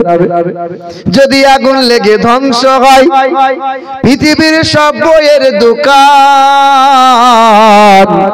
আরে বিশ্ব থেকে হারাবে না পবিত্র কোরআন। বলো কেমন করে করবে ধ্বংস, বলো কেমন করে করবে ধ্বংস তোমার আগুনের তেজ, আর বিশ্বে ভরা লক্ষ লক্ষ আছে কোরআনের হাফেজ। কেউ হারাতে পারবে, কেউ মুছে দিতে পারবে? ওই তোমাদের মতো একজন মহিলা, তার নাম ছিল লরেন বুথ, খ্রিস্টান ধর্মের অনুসারী, আমেরিকা দেশে বাড়ি। তার মনে বড় ইচ্ছে ছিল আমি 1 নম্বরে ভাইরাল লেখিকা হব, বিশ্বে বড় সুনাম অর্জন করব। এই দেখেন আমার বাপতুল্য মানুষ হাজী সাহেব, এ মুসলমান শিক্ষিত মানুষ যারা জানবে তারা আমেরিকা দেশের বিখ্যাত লেখিকা লরেন বুথ কি করেছিল? পুরোহিতরা বলেছিল এক কাজ কর, কোরআনের ভুল বার করে দে, পৃথিবীতে সবাই তোরে মাথায় করে নিয়ে নাচবে। ওই মহিলা ন্যাংটা পোশাক নিয়ে বাম হাতে করে উঁচু করে সাংবাদিক সম্মেলনে দাঁড়িয়ে ক্যামেরার সামনে রেকর্ড করে দিয়েছিল। ওই মহিলা বলেছিল এই কোরআন কোরআন, মুসলমানরা গর্ব করে, মুসলমানরা বলে কোরআনে কোনো ভুল নাই, কোরআনে কোনো ত্রুটি নাই। এই কোরআনের ভুল বার করে পৃথিবীর জমিনে কোরআনের মান ইজ্জত শেষ করে দেব, মুসলমানদের নাম নিশানা মুছে দেব। সম্ভব? সম্ভব? কারো দ্বারা সম্ভব না। ওই মহিলা কোরআনটা নিয়ে চলে গেল, কোরআন পড়লো, কোরআন পড়তে পড়তে একবার দুইবার পরে ওই কোরআনটা 2 বছর পরে আবার সাংবাদিক সামনে ক্যামেরার সামনে হাজির হলো। ক্যামেরার সামনে যখন হাজির হয়েছিল সাংবাদিকরা বলেছিল ম্যাডাম কোরআনের কোন জায়গায় ভুল বার করলে বলো। ওই দিন মহিলাটা কোরআনটা বুকে নিয়ে কোরআনটা চুমা দিয়ে পড়ে নিয়েছিল লা ইলাহা ইল্লাল্লাহু মুহাম্মাদুর রাসূলুল্লাহ। বলে কারণ কি? তুমি তো 2 বছর আগে ন্যাংটা পোশাক পরেছিলে, জিন্সের প্যান্ট পরেছিলে, পেটটা বার করে এসে কোরআনটা বাঁ হাতে নিয়েছিলে, আজকে কোরআনটাকে চুমা দাও কেন? কোরআনটা নিয়ে কলেমা পড়লে কেন? ওই মহিলা বলে পৃথিবীতে অনেক গান আছে, একবার পড়ি 2 বার পড়ি, একবার 10 বার গাওয়া হয়, ওই গানটা পুরাতন হয়। পৃথিবীতে অনেক কবিতা আছে, বিদ্রোহী কবি কাজী নজরুলের কবিতা 5 বার 10 বার পরে পুরাতন হবে। কবি জসিমউদ্দিনের নকশিকাঁথা 5 বার 10 বার পরে পুরাতন হয়ে যাবে। বিশ্বকবি নোবেল জয়ী রবি ঠাকুরের কবিতা 1 বার 10 বার পরে পুরাতন হয়ে যাবে। তবে আমি এই কোরআনটা পড়ছিলাম, 1 বার 2 বার পড়লাম, 5 বার পড়লাম, মনে মনে হলো আর কোরআন পড়বো না। কোরআন এমন একটা মধুর কিতাব, 2 বছরে এই কোরআনটা 52 বার আমি খতম করে দিলাম। কতবার? ওই যে তোমার বৌমা আছে, তোমার ঘরে বিবি আছে, তুমি জিজ্ঞাসা করবে তো বছরে কবার কোরআন পড়ো? পরে রমজান মাস না এলে কোরআন তো খুলবে না। কি বলছেন বলেন? আর আপনি যখন ছেলের জন্য মেয়ে দেখতে গিয়েছিলেন, তো মেয়েকে জিজ্ঞাসা করছে হ্যাঁ মা কোরআন পড়া জানো? তা আপনার বিয়ান, ওই যে বিয়ান আপনার বিয়ান তখন জানালা দিয়ে উঁকি মেরে বলছে আমার মেয়ে বছরে 18 বার খতম দেয়, নামাজি পার্টি থেকে ওঠে না, পাড়ার লোককে জিজ্ঞেস করো আমার মেয়ের মতো মেয়ে হয় না। বাসের কন্ট্রাক্টর দেখেছেন, গোটা বাস ফুল, আর শুধু বলবে ভেতর দিকে যান ফাঁকা আছে, ভেতর দিকে যান ফাঁকা আছে। ও জেনে শুনে মিথ্যা বলে, বলে কি বলে না? কারণ ওর লাভ আছে। এ বাবা, এখানকার মা বোনরা তো ভালো, স্বামীর সেবা টিবা করে, স্বামীর কখনো অমঙ্গল চাই? শোনো, 100-র মধ্যে 98টা পুরুষ হার্ট অ্যাটাক করে মারা যায়। কারণ কি? ওই মহিলাদের অত্যাচারের কারণে। শুনেছেন আজ পর্যন্ত যে মহিলা হার্ট অ্যাটাক করেছে? শুনবেন না। হার্ট অ্যাটাক করে কারা মারা যায়? পুরুষ মানুষ। কেন? ওর অত্যাচার, ওর জ্বলন এত পরিমাণে মানসিক অত্যাচার করে, সহ্য করা যায় না। জাহান্নামে ভিড় কেন এত বেশি? নবী বলছেন ওরা কৃতজ্ঞতা স্বীকার করে না। স্বামী যত ভালো পোশাক দিক, স্বামী যত ভালো খাবার দিক, কোন সময় স্বামীর নাম করবে না, কথায় কথায় বাপের নাম। তুমি কি খাওয়াইছো? আমার বাপ 4 কেজি ওজনে কাতলা মাছ খাইয়েছে। যতই আপনি দেন আপনার নাম জীবনে করবে না। কি বলছেন বলেন? এবছরে বুঝলেন হাজী সাহেব, এবছরে নানির বাড়ি গিয়েছিলাম। নানি তো নাই, খালারা আছে, মামিরা আছে, তো দান সাদকা করতে হয় আত্মীয়দের আগে দান করতে হয়। তো রমজান মাসে গেছি, তো দেখছি একদল মহিলা দাঁড়িয়ে আছে। আমি খালা কি ব্যাপার? ওই যে বাপ, ওই যে 1000 করে দিচ্ছে না মমতা খালা, তুলতে গিয়েছিলাম। এদিকে তো মহিলারা পাই 1000 করে পাই না, ওই যে ইয়ের ভান্ডারের গো।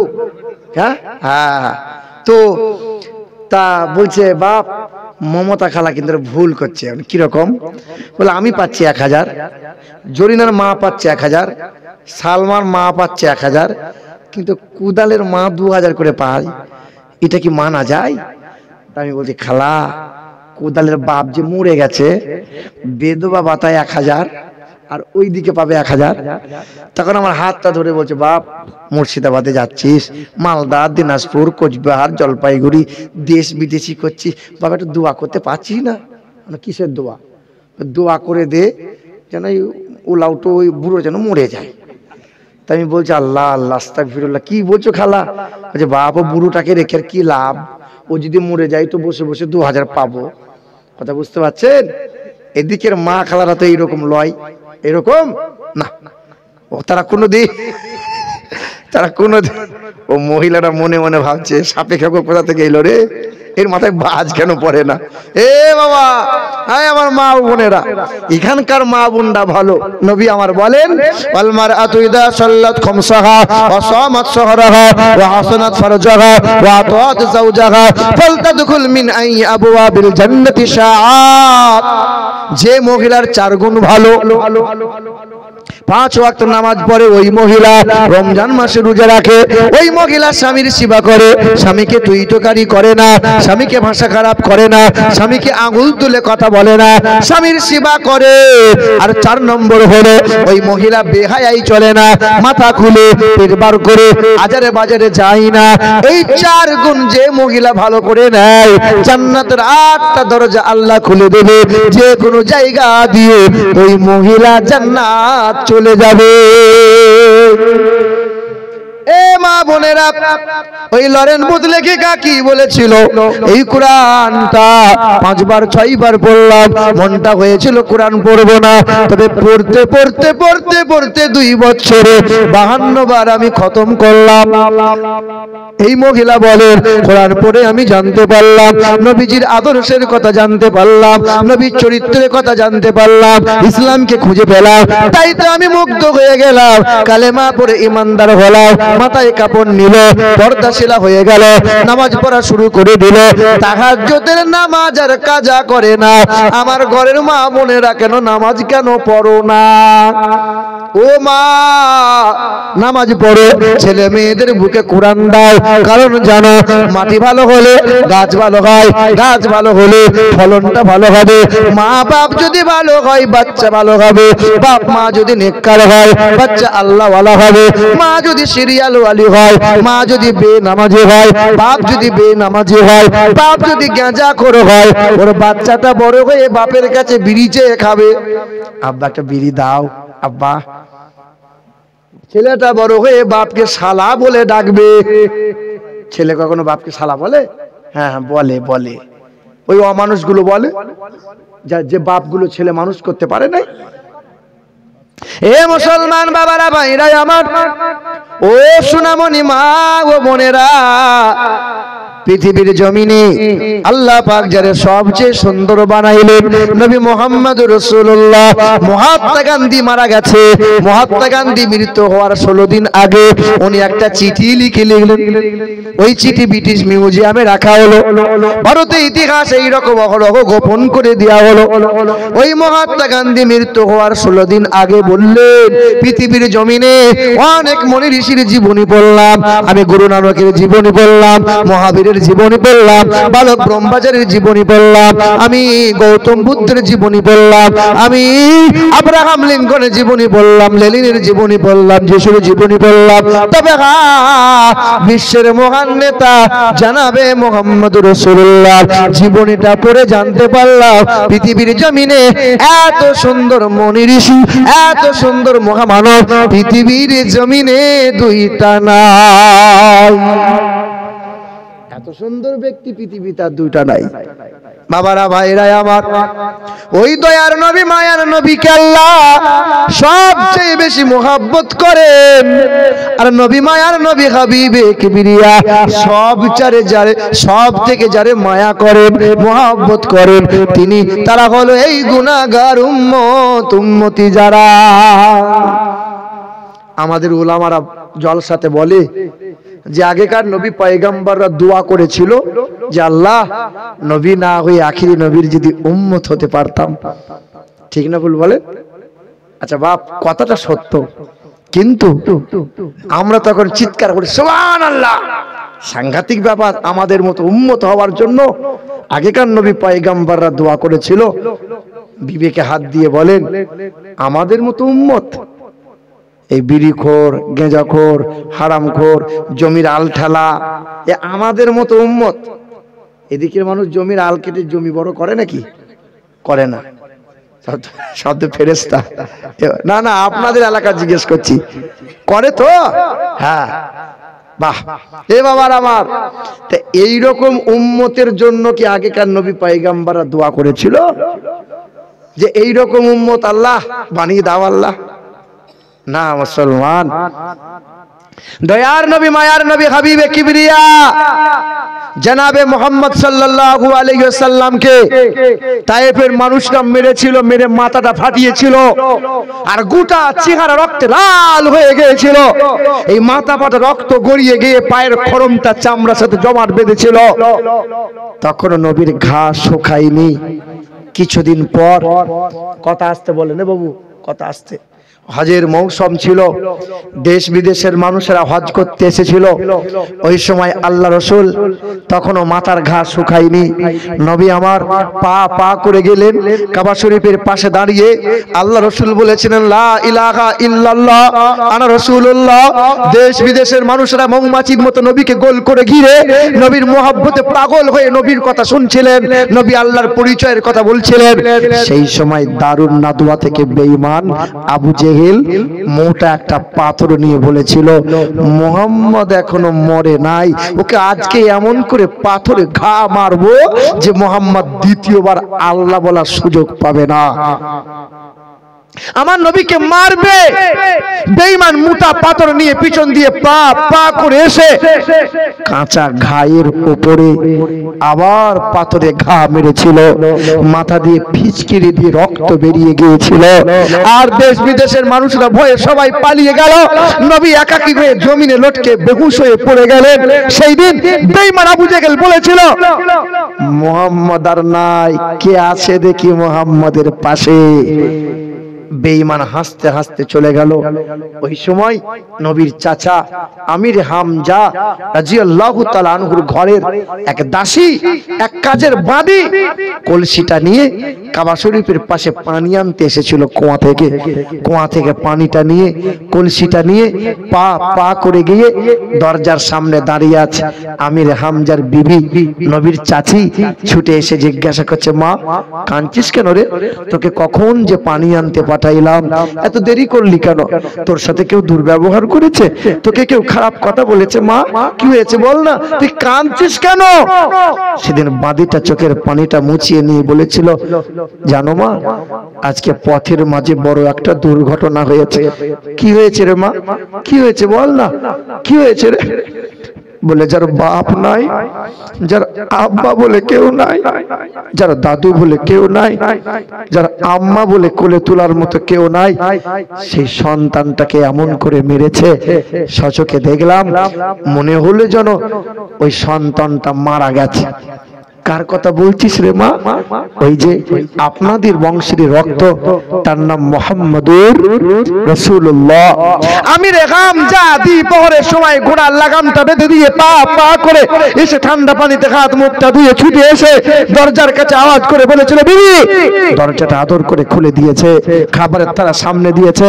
আমির হামজা শুকনো রুটি আর সবজি নিয়ে মুখের মধ্যে যেমন তুলতে যাবেন, সেই সময় আমির হামজার বিবি নবীর চাচি মুখে কাপড়টা আড়াল দিয়ে ঝরঝর করে ফুঁপিয়ে ফুঁপিয়ে কান্না করেছে।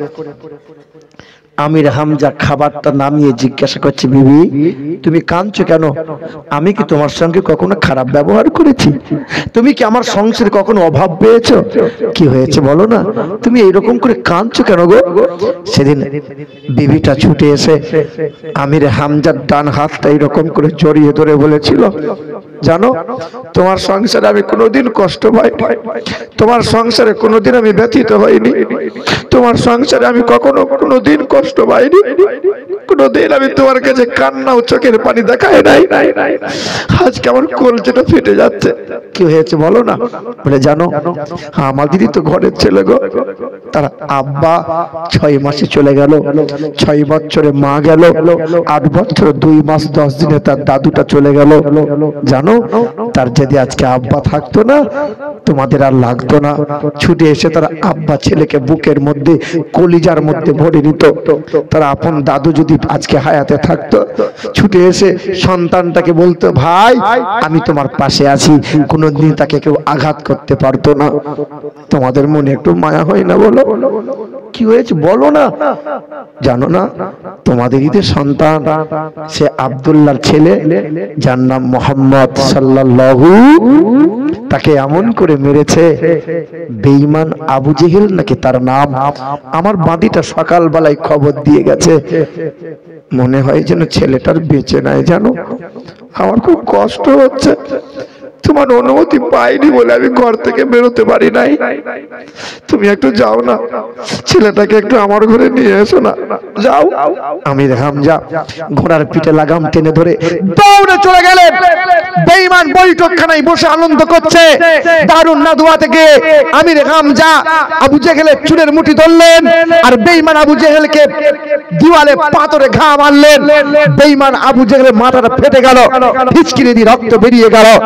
আমির হামজা বলল, শোন আবু জেহেল, এরপরে কখনো কোনোদিন যদি আমার নবীর প্রতি এতটুকু আঁচড় দিয়েছো, হয় সূর্যটা সেই দিন তোমার জন্য উঠবে, না হয় সূর্যটা আমার জন্য উঠবে। আমির হামজা ওয়ার্নিং দিয়ে পা পা করে ছুটে এসে আমার রাসূলকে খুঁজছেন। তখন আমার রাসূলকে নিয়ে কাবা শরীফের ভিতরে এক সাহাবীর উরুতে নবী মাথা রেখে শুয়ে আছেন, রক্তগুলো মুছছেন, পোশাক ছিঁড়ে কাপড় ছিঁড়ে রক্তগুলো মুছছেন, আর নবীর মাথার উপরে একটু হাওয়া করছেন।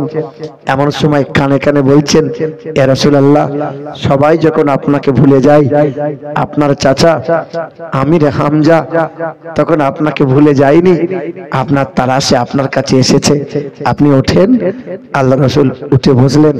চাচার কথা শুনে মনটা যেন বড় হয়ে গেল। সেদিন আমির হামজা ছুটে এসে বলছেন, আব্বা খুব কষ্ট হচ্ছে বলো, আব্বা খুব কষ্ট হচ্ছে বলো। সেদিন আল্লাহ রাসূল বলছেন, চাচা আপনি আমাকে খুব ভালোবাসেন বলেন? বলে, হ্যাঁ। তোমার আব্বু নেই বলে তুমি আমাকে একবার আব্বু বলো না। সেদিন আল্লাহ রাসূল বলেছিলেন, চাচা আমি আপনাকে আব্বু বলবো, কারণ তুমি আমার চাচা। চাচা তুমি আমাকে এত ভালোবাসো যে বিবির চোখের পানি মুছিয়ে দেওয়ার জন্য ছুটে আমার কাছে এলে, আর বেঈমান আবু জেহেলকে মেরে তুমি আমার কাছে সান্ত্বনা দিতে এলে। বলে, চাচা তুমি আমাকে এত ভালোবাসো? বলে, আমি তোমাকে ভালোবাসি। বলে, চাচা এই ভালোবাসা দিয়ে হাসরের ময়দানে যে তুমি নাজাত পাবে না চাচা। চাচা তুমি আজকে আমার হাতে হাত দাও, শপথ গ্রহণ করো, কালেমা পড়ে নাও। চাচা নবীর হাতে হাত দিলেন, কালেমাটা পড়লেন, শপথ গ্রহণ করলেন। সেদিন আল্লাহ রাসূল মুচকি হেসে বলেছিলেন, চাচা হাসরের কঠিন ময়দানে আমি তোমার হাতটা ধরে হাসতে হাসতে জান্নাতে নিয়ে যাব। চাচা শুনুন, মৌখিক ভালোবাসা দিয়ে নাজাত পাওয়া যায় না, মৌখিক ভালোবাসা দিয়ে খোদার দিদার পাওয়া যায় না, নবীর দিদার পাওয়া যায় না। ভালোবাসা মোহাব্বত অন্তর দিয়ে হওয়া লাগবে। আল্লাহ পাক বলেন, ওয়ামা আতাকুমুর রাসূলু ফাখুযুহু ওয়ামা নাহাকুম আনহু ফান্তাহু। যারা নবীর মোহাব্বতের দাবিদার খুব ভালো করে শুনে নাও, পৃথিবীর জমিনে যদি কল্যাণ কামিয়াবি হতে চাও, আমি আল্লাহ পাক রব্বুল আলামিন জানিয়ে দিই, মা আতাকুমুর রাসূলু ফাখুযুহু ওয়ামা নাহাকুম আনহু ফান্তাহু। আমার নবী তোমাদেরকে যা যা দেয় তা তোমরা গ্রহণ করে নাও, নবী যা ছাড়তে বলে তা তোমরা ছেড়ে দাও, নবী তোমাদেরকে যে পথে চলতে বলে সেই পথ গ্রহণ করে নাও। এক কথায় নবী যা দেয় গ্রহণ করো, নবী যা নিষেধ করে তা ত্যাগ করো, সবচেয়ে অধিক নবীকে মোহাব্বত করো। নবী আমার বলেন, মান আহাব্বা সুন্নতি ফাকাদ আহাব্বানি ওয়া মান আহাব্বানি কানা মাইয়া ফিল জান্নাহ। যে আমার সুন্নতকে ভালোবাসে, আমি যেমন করে খেতে বলেছি উম্মত তেমন করে খাবার খায়, আমি যেমন করে শুতে বলেছি উম্মত তেমন করে শোয়, আমি যেমন করে হাসতে বলেছি উম্মত তেমন করে হাসে, আমি যেমন বাপ মাকে ভালোবাসতে বলেছে উম্মত তেমন করে বাপ মাকে ভালোবাসে, আমি যেমন করে ভাই বোনের সাথে সম্পর্ক রাখতে বলেছি উম্মত তেমন করে ভালোবাসে, আমি যেমন করে বাথরুম যেতে বলেছি উম্মত তেমন করে যাই, আমি যেমন করে মসজিদ যেতে বলেছি উম্মত তেমন করে যাই। এক কথায় যারা আমার সুন্নতকে মোহাব্বত করে ওই মানুষগুলো আমাকে মোহাব্বত করে, আর আমাকে যারা মোহাব্বত করে ওই মোহাব্বতে ওই ভালোবাসার মানুষের হাতটা ধরে হাসরের কঠিন ময়দানে আমি হাসতে হাসতে জান্নাতে নিয়ে যাব। হে মুসলমান বাবারা ভাইরা আমার, ওই যে বেঈমান আবু জেহেল, আবু জেহেলের নামটা আসলেই তার আবু জেহেল নাম ছিল না কর্মদোষে নাম হয়েছিল আবু জেহেল? কি নাম ছিল তার? আবু জেহেল নামটা কর্মদোষে না আসল নাম? কর্মদোষে। তাহলে আসল নামটা কি বাপ? আবুল আবুল আবুল হাকাম। কি নাম? আবুল মানে জ্ঞানের পিতা, জ্ঞানের পিতা। আবু জেহেলের বাড়িটা কাবা শরীফ থেকে অনেক দূরে ছিল না কাছে ছিল? কাছে ছিল। হাজী সাহেবরা জানে এখন পেশাব করে আসে বাড়িতে। এ বাবা আবু জেহেল কোরআন শুনেছিল না শুনে নাই? শুনেছিল। আবু জেহেল নবীকে দেখেছিল না দেখে নাই? দেখেছিল। আবু জেহেল মক্কা নগরীর এত বড় পণ্ডিত, এত বড় সাহিত্যিক ছিল যে কথাই কথাই কবিতা বানাতো, কথাই কথাই শব্দ তৈরি করতে পারতো। আবু জেহেল জ্ঞানের পিতা, নাম তার বড় সুন্দর ছিল। কোরআনের মতো কিতাবকে যখন বুকে আঁকড়ে নিতে পারলো না, নবীর মতো এত বড় বিশ্বের মহান নেতাকে যখন সুনজরে মানে অন্তরে মেনে নিতে পারলো না, তো নবী বলছেন ও আবার কিসের জ্ঞানের পিতা? ও তো মূর্খের পিতা, ওর নাম আবু জেহেল। আমাদের এলাকায় কত ভালো ভালো নাম আছে। কারো নাম কুদরতুল্লাহ, কারো নাম রহমতুল্লাহ, কারো নাম কুরবান, কারো নাম ইরান, কারো নাম সুরমান, কারো নাম আরমান। নাম সাংঘাতিক, দাঁত ছাড়িয়ে যাবে। এ বাবা, নাম এত ভালো ভালো, কর্মগুলো একটু তাকিয়ে দেখো। আবু জেহেলের মতো হয়নি তো সব। আবু জেহেলের নাম তো খুব ভালো ছিল, কর্মদেশে তো আবু জেহেল হলো। মুসলমান, কর্মগুলো তো সুন্দর করা লাগবে, ঠিক কিনা বলেন? মুসলমান, দয়ার রসুল আমার মায়ার নবীর বয়স তখন 61 বছর ছিল। আম্মা জান আয়েশার ঘরে বসেছিলেন কাঠের চৌকির ওপর। আপনি শোনেন, শেষ সময়ে কি আপনাকে শোনাচ্ছি, আপনি দেখেন। নবী আমার কাঠের চৌকির ওপরে বসে আছেন, আর আল্লাহ রসুল ডাক দিয়ে বলছেন আয়েশা। আম্মা আয়েশা ছুটে এসেছেন, লাব্বাইক ইয়া রাসূলুল্লাহ, আপনি আমাকে ডাক দিয়েছিলেন? আল্লাহ রসুল বলছেন আয়েশা, তুমি আমার শরীরে হাত দাও। তো আম্মা আয়েশা নবীর শরীরে হাতটা দিয়ে বলছেন ইয়া রাসূলুল্লাহ, আপনার শরীরে বড্ড জ্বর। তা আল্লাহ রসুল বলছেন আয়েশা, জাইতুনের তেল রাখা আছে, তুমি একটু উষ্ণ গরম করে নিয়ে আমার পিঠে একটু মালিশ করে দাও না আয়েশা। আম্মা আয়েশা দৌড়ে গেলেন, আর জাইতুনের তেলটা উষ্ণ গরম করে নিয়ে নবীর পিঠের কাছে দাঁড়াইয়ে বলছেন ইয়া রাসূলুল্লাহ, আপনি পিঠের কাপড়টা তুলে ধরেন, আপনার পিঠে একটু তেল মালিশ করে দিই। আম্মা আয়েশা ডান হাতে করে তেলটা নিয়েছিলেন, আমার নবী পিঠের কাপড়টা তুলে ধরে আছেন, আর আম্মা আয়েশা তেলটা নিয়ে পিঠে লাগাতে যাবেন। ডান হাতটা গুটিয়ে নিয়ে চোখটা চোরক গাছ হয়ে কাতর কণ্ঠে রসুলকে বলছেন, আল্লাহ রসুল, কতদিন হলো আপনার সাথে সংসার করছি নবী, আপনি আমাকে কোনোদিন পিঠ দেখান নাই। হে আল্লাহ রসুল, কতদিন হলো, আজকে তেল লাগানোর সুযোগ পেলাম বলে আজকে পিঠ মুবারকটা দেখতে পাচ্ছি। আল্লাহ রাসূল, আপনাকে একটা কথা জিজ্ঞাসা করব, আপনার কবে বসন্ত হয়েছিল গো রাসূল? আপনার কবে পক্স হয়েছিল গো নবী? আপনার পিঠে খাল খাল গর্ত গর্ত ঘায়ের দাগ কেমনে হয় গো রাসূল? সেদিন নবীর বুকে যেন পাথর মতো কষ্টের পাহাড় জমে গেছে। আল্লাহ রাসূল কিছু বলতে চাইছেন কিন্তু বলতে পারছেন না। নবীর চোখ দিয়ে পানি মোবারকটা গড়িয়ে পড়ছে, কিন্তু আমার রাসূল পবিত্র জবান দিয়ে কিছু বলতে পারছেন না, কষ্টের কথা মনে পড়ে গেছে। কিছু সময় পরে বলছেন আয়েশা, নবী রাসূল পয়গম্বরদের চেহারায় কখনো বসন্ত নামক রোগ হয় না রে আয়েশা, তাদের চেহারায় কখনো পক্স হয় না রে আয়েশা। তুমি শোনো নাই? বলো, তুমি শোনোনি? 10 বছর আগে তায়েফের নিষ্ঠুর মানুষেরা আমাকে এমন করে পাথর ছুঁড়ে ছুঁড়ে আঘাত করেছিল যে পাথরের আঘাতে গোটা পিঠ চাল চাল হয়ে গিয়েছিল, পাথরের কোনাগুলো দেহের মাংসের মধ্যে বসে বসে গিয়েছিল। আর আসমানের জিবরাইল ফেরেশতা আমাকে আদর করে কোলে তুলে নিয়ে ওদের পাহাড়ের চূড়ায় নিয়ে গিয়েছিল, আর ওদের পাহাড়ের চূড়ায় নিয়ে গিয়ে বলেছিল, ওগো পাহাড়, আজকে আমার নবীকে তোর কোলে একবার শোয়াবো, একটু নরম বিছানা হয়ে যায় না? সেদিন জিবরাইল ফেরেশতা আমাকে ওই ওদের পাহাড়ের চূড়ায় শুইয়েছিলেন, ওদের পাহাড়ের চূড়া সমতল নরম হয়েছিল। আর আল্লাহ রাসূলের সামনে সেদিন জিবরাইল ফেরেশতা বলেছিলেন, ইয়া রাসূলুল্লাহ, আপনার খুব কষ্ট হচ্ছে বলেন? সেদিন নবী নিজের কষ্টের কথা চেপে রেখে বলেছিলেন, জিবরাইল, আমার উম্মত উম্মতির খবর কি বলো? আমার উম্মত উম্মতিকে আল্লাহ মাফ করবে তো? আমার উম্মত উম্মতিকে আল্লাহ রেহাই করে দেবেন তো? হে আয়েশা, এই পিঠের দাগগুলো মুছে যাবে না আয়েশা? পিঠের দাগ মুছে যাবে না আয়েশা?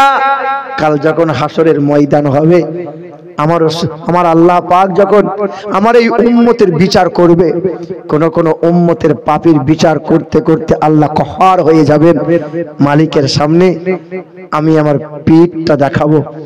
আল্লাহ দেখে বলবেন, হাবিব, জীবনে কোনোদিন মশা বসতে দিই না এই চেহারায়, জীবনে কখনো কোনোদিন মাছি বসতে দিই না এই চেহারায়।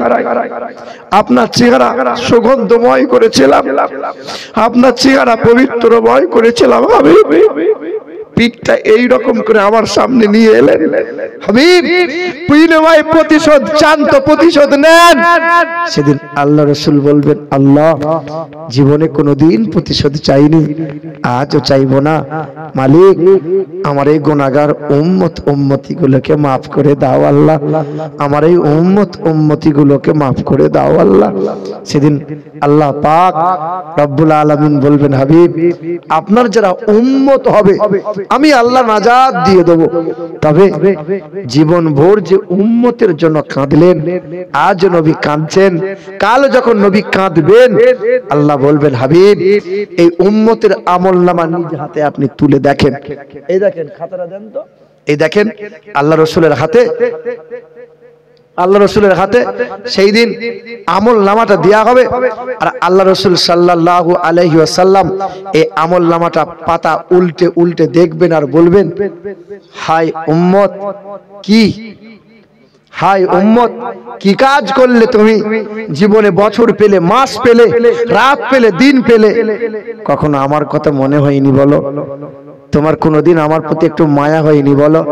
জানো উম্মত, আমি মক্কা থেকে মদিনায় চলে গিয়েছিলাম, কোনদিন উম্মত আমি তোমাকে ভুলে যাই নাই। বেঈমানটা গলায় গামছা দিয়ে ফাঁস দিয়েছিল, আমাকে মেরে ফেলবে বলেছিল, সেই মুহূর্তে উম্মত আমি তোমাকে ভুলে যাই নাই। বেঈমানটা দুইবার মাথায় আঘাত করেছিল, উম্মত আমি সেদিন তোমাকে ভুলে যাই নাই। বেঈমানটা 200 উটের প্রতিযোগিতা লাগিয়ে মাথা কাটবে বলেছিল, উম্মত আমি সেই দিন তোমাকে ভুলে যাই নাই। জানো উম্মত, 3 দিন মদিনা থেকে চলে গিয়েছিলাম, না খাওয়া, না পান করা, না আরাম করা ছিল। উম্মত, 1 সেকেন্ডের জন্য আমি উম্মত তোমাকে ভুলে যাই নাই। পিঠ চাল চাল করে নিয়ে এলাম। আমার প্রতি এতটুকু তোমার কখনো মায়া হয়নি বলো? উম্মত, এই মুসলমান সোনার টুকরো বন্ধুরা, এই আমার সুধী মানুষেরা, আব্বা জান, এই তাহাজ্জুদের ওয়াক্ত চলছে আর আমি মুসাফির হালতে আছি। আমার বুকে আছে 30 পারা কোরআন। কত মানুষ দান করলো, কেউ 5000, কেউ 10000, কেউ 2000, কেউ 1000, কেউ 500, কেউ 200, কত মানুষ দান করে গেল। বাপ, শুনে রেখে দেন, পৃথিবীর জমিনে পীর সাহেবের দরবারে যান, পীর সাহেবকে খাবার খাওয়ান, কিন্তু বাপ মাকে কষ্ট দিয়ে পৃথিবীর কোন মানুষ, পৃথিবীর তাহাজ্জুদ পড়নেওয়ালা, পৃথিবীর কোন হাজি, পৃথিবীর কোন আলেম মুফতি পার পাবে না, পার পেতে পারে না, পার পাবে না।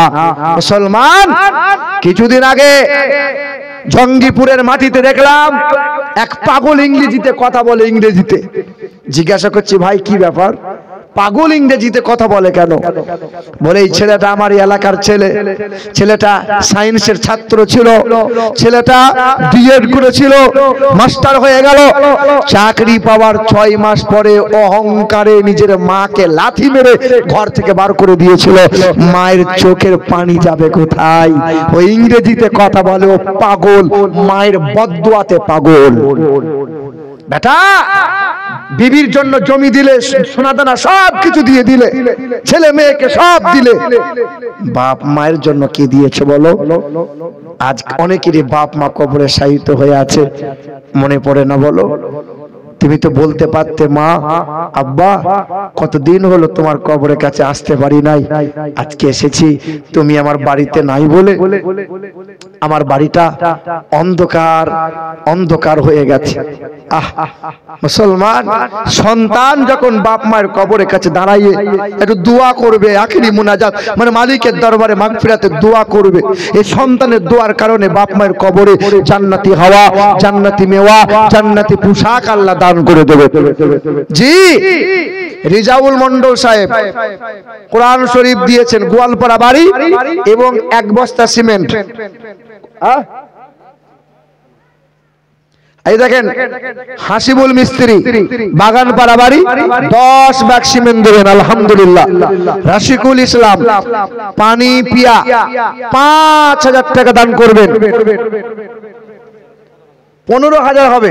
আল্লাহ, আচ্ছা মাশাআল্লাহ, দাঁড়ান। রাশিকুল ইসলাম পানিপিয়া 5,000 টাকা দান করবেন, ওয়াদা করে গেছেন। হালিম হুজুর কই? হালিম সাহেব কই? এই দেখেন মাশাআল্লাহ, হ্যাঁ সুবহানাল্লাহ, আলহামদুলিল্লাহ, আল্লাহ কবুল করুক। শুধু মানুষ বলে মৌলবীরা পরের পাই দেয় না, ওরা দান করে না। এই দেখেন মৌলবী সাহেবের বেতন কত, কিন্তু নেক বাপের নেক সন্তান, বাপ মায়ের মুখ উজ্জ্বল করনেওয়ালা মাওলানা আব্দুল হালিম সাহেব। শুধু হালিম লিখলে হবে না, আব্দুল হালিম সাহেব উনি লিখেছেন 1,000 টাকা।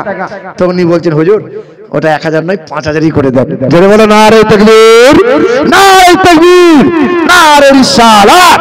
মাদ্রাসার শিক্ষক আব্দুল হালিম সাহেব 5,000 টাকার দাতা, বলো মারহাবা, সুবহানাল্লাহ। এই দেখেন হুমায়ুন সাহেব দেবেন, হুমায়ুন সাহেব, হুমায়ুন সাহেব দেবেন। এই শোনেন না, আমি জানি তো, হুমায়ুন সাহেব দেবে 15,000 টাকা। কিন্তু বাপ আমি একটা কথা বলবো, হুমায়ুন বাবু অল্প বয়স, দেখতেও সুন্দর, চেহারা যেমন, মনও সুন্দর। বাপ মায়ের দোয়াতে আল্লাহ দিয়েছে, হয়েছে, বাপ মায়ের দোয়াতেই তো। বাবু 15 বিজোর করিয়েন না, মায়ের জন্য 10 করেন আর আব্বার জন্য 10 করে দেন। হ্যাঁ হবে ইনশাআল্লাহ। বাপ মায়ের জন্য দেবে, যার দোয়ার বরকতে হয়েছে, বাকি থাকলো পরে দিয়ে দেবে। হুমায়ুন বাবু ওই তো দেয়, ওদের দেওয়াতেই তো হচ্ছে। না না, জোর সংখ্যা করে দেন। নারে তাকবীর, নারে তাকবীর, নারে রিসালাত। 20,000 টাকার দাতা বলে জিন্দাবাদ। এই দেখেন হুমায়ুন বাবু আব্বার জন্য 10,000, মায়ের জন্য 10,000। আল্লাহ বাপ মাকে শিফা রেখো, আল্লাহ হায়াতে দারাজ করো, আল্লাহ সুস্থ রেখো, নেক বাপের নেক সন্তান, আল্লাহ চাকরি পেয়েছে, তাই তো ও অন্যদের মতো মুনাফিক হয়ে যায় নাই, অন্যদের মতো কমজুস হয়ে যায় নাই। আল্লাহ দিয়েছে, হৃদয় খুলে দান করেছে। হ্যাঁ, সমাজসেবী ছেলে, আলহামদুলিল্লাহ। এই দেখেন আমাদের মাশাআল্লাহ, আমাদের মাফিকুল সাহেব, আমাদের এখন মাশাআল্লাহ ওয়াজ নসিহত ভালো করছে, ইউটিউবে ফেসবুকে দেখছে, আলহামদুলিল্লাহ খুব চলছে। হ্যাঁ এ বাবা, আমাদের মাফিকুল সাহেব, মাওলানা মুফতি মাফিকুল সাহেব, উনি দিয়েছেন 2,000। তা হুমায়ুনের কাছে যদি আবদার করা যায়, 3 দিয়েছেন, তা আমার কাছে 2 দিলেন, আর 2 করে দেন, 4,000। আলহামদুলিল্লাহ, নারে তাকবীর, নারে তাকবীর, নারে রিসালাত। আমাদের মাফিকুল হুজুর সাহেব বলে জিন্দাবাদ। এই দেখেন আমার কাছে 4,000, আর আগে দিয়েছেন 3,000, হলো কত? জাহান্নামের দরজা কয়টা? 7টা। আল্লাহ কবুল করুক, 7টা জাহান্নামের দরজা তার বাপ মায়ের জন্য বন্ধ করে দিত। চলে বলুন আল্লাহুম্মা আমিন। এই দেখেন শাহাদত পানি পিয়াতে বাড়ি, 4 বস্তা সিমেন্ট, আর বাজার থেকে কালেকশন কত? যাই হোক আলহামদুলিল্লাহ। মুসলমান বাবাজির আমার, এখানে একজনের কাছে চাইছিলাম, একজনের কাছে, আমার মুরব্বী বাপগুলো বসে আছে, শেষের সময়, তাহাজ্জুদের সময়, মুসাফির হালতে আছি। বাপ না না না, 1,000 চাইবো না, 2,000 নয়, 500 করে দেবেন একজন মানুষ, 500 টাকা। কেউ আছেন? এই দেখেন, এই দেখেন, কি নাম, কি নাম? আব্দুর রাজ্জাক সাহেব, 500 টাকা। দ্বিতীয় নম্বর আর কেউ দিতে পারবেন? আজ কাল সকালে দিয়ে দেবেন, শুধু নামটা লিখাবেন, 500 টাকা দেবেন। আব্বা এই দেখেন, সুবহানাল্লাহ, আল্লাহ কবুল করুক, আল্লাহ হায়াতে দারাজ করুক, তামাম মুশকিল